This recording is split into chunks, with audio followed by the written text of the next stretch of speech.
Isang mapagpalang araw at gabi sa mga viewers po diyan sa mga sumusuporta sa Kalingap. Mega love shoutout po muli sa inyong lahat at kumusta po kayo mga Kalingap.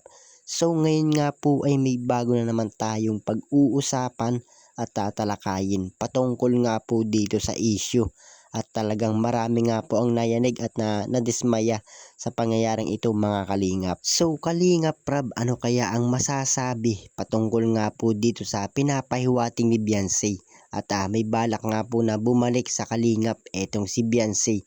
So papayag po ba etong si Kalingap Prab? Kaya sabay-sabay po nating alamin at talakayin ngayong araw mga Kalingap. Pero bago po yan, kung bago ka pa lang sa aking munting YouTube channel, palike, share and subscribe na rin po at huwag na rin kalimutang pindutin ang notification bell para lagi po kayong updated sa aking mga video. At paalala din po, bago po tayo magbigay ng ating mga opinion at komento, itapusin po muna natin ang kabuuan ng video para alam po natin ang ating i-comment mga Kalingap. At gaya nga po ng lagi kong hinihiling sa inyo na suportahan po natin ang mag-ama na matubang at alam naman po natin na napakaganda ng kanilang pinapakita, mga pagbibigay saya at tulong sa ating mga kababayan, suportahan po natin at imaraton mga Kalingap nang sa ganun marami pa po sila matulungan, lalong-lalo na po dyan yung ating mga kababayan na hirap at kapos sa pangangailangan. At syempre, ganun din naman po sa kanilang may bahay na si Ate Edna Vlogs at Jackie Tapia. Huwag po sana tayong magsasawang sumuporta sa kanila mga Kalingap. So yun, Kalingap Prab, ano kaya ang masasabi patungkol dito sa pagbabalik ni Beyonce sa Kalingap? At parang may pinapahiwatig nga po ito na gusto daw po niya na bumalik. So papayag po ba etong si Kalingap Prab? Kaya sabay-sabay po nating alamin at talakayin ngayong araw mga Kalingap. Pero bago po yan, sa kabilang dako po muna tayo mga Kalingap. Pag-usapan po muna natin etong paghaharap nga po ni na Papa Eds at Beyonce sa barangay.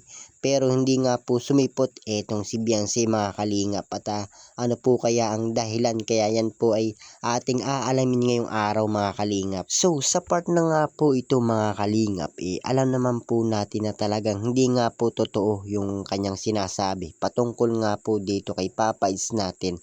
At unang-una pa nga lang po mga Kalingap, dun pa lang sa pagtulpo po niya kay Papa Eds natin o sa Kalingap, umayom na nga po siya.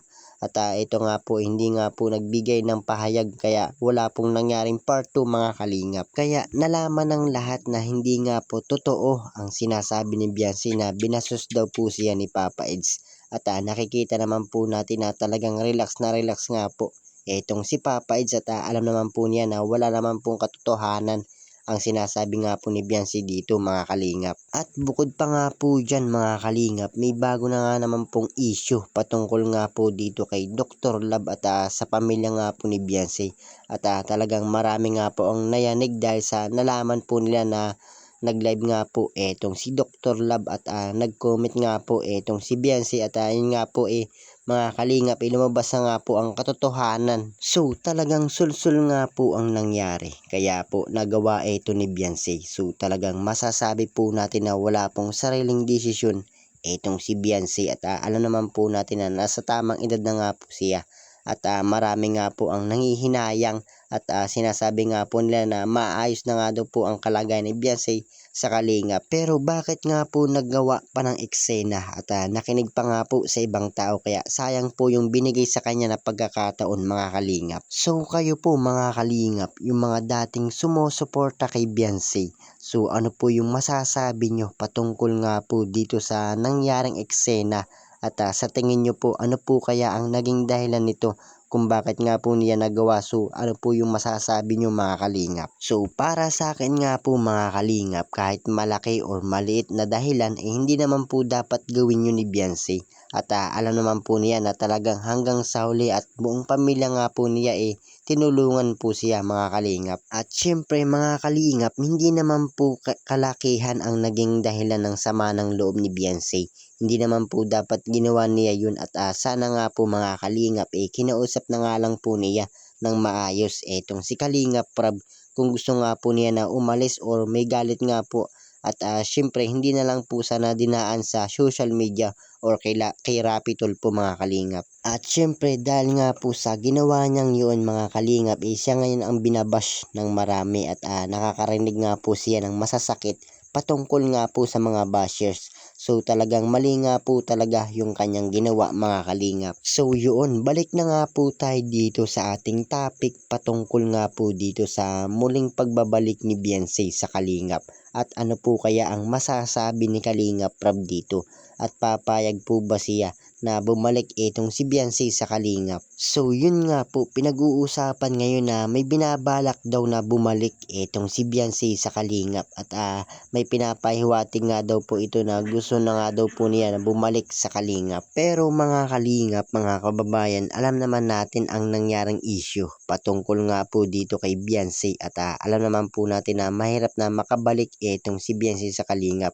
At isa pa po dyan ay hindi po siya susuportahan ng mga sponsor or mga viewers. At alam naman po natin na marami ang nagagalit sa ginawa nga po ni Beyonce dito. At pagkatapos nga po ng lahat na binigyan po siya ng mga sponsor at sinuportahan din po siya ng mga viewers. So talagang marami nga po ang galit sa kanya.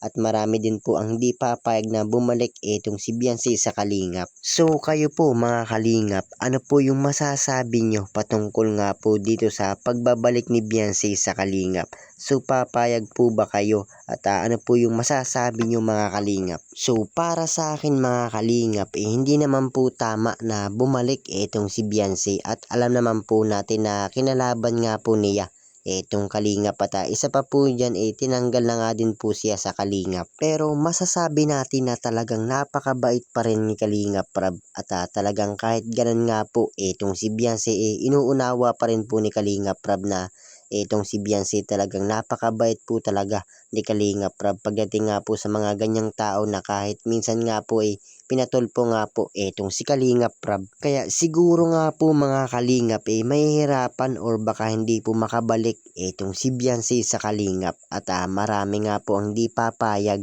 Unang-una po dyan yung mga viewers at mga sponsor, di ba? So ano po kaya ang masasabi dito ni Kalingap Prab mga kababayan, mga kalingap? Pero hindi rin po natin masasabi at malay po natin kung pumayag itong si Kalingap Prab at respetuhin na lang po natin ang maging desisyon nga po dito ni Kalingap Prab mga kalingap. Pero sa part na nga po ito mga kalingap, talagang marami ang magagalit at marami nga po ang hindi papayag. At gaya nga po ng sinabi ko kanina unang-una po dyan ang hindi papayag ang mga viewers at mga sponsor, di ba mga kalingap?